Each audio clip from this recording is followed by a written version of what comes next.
This is John with MoparRestorationParts.com. Day 3.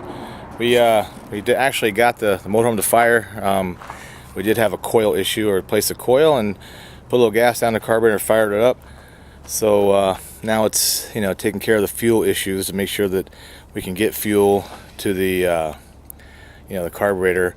And I have a rebuilt carburetor that would match the numbers on this one I bought, and I rebuilt it in advance so I wouldn't have to do that in the field. But anyway, here's day 3. We've did a little more washing. I cleaned the battery compartment. I'm fixing to do some terminal lugs on it.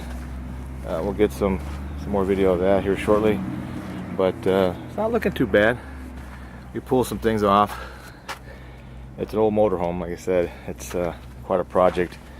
But we took fuel out of the tank. We had about 10 gallons of fuel in it. We took that out.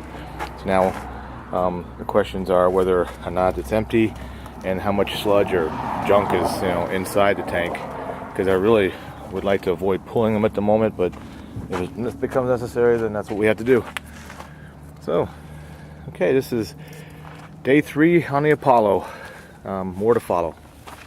This is John, MoparRestorationParts.com. Catch you later.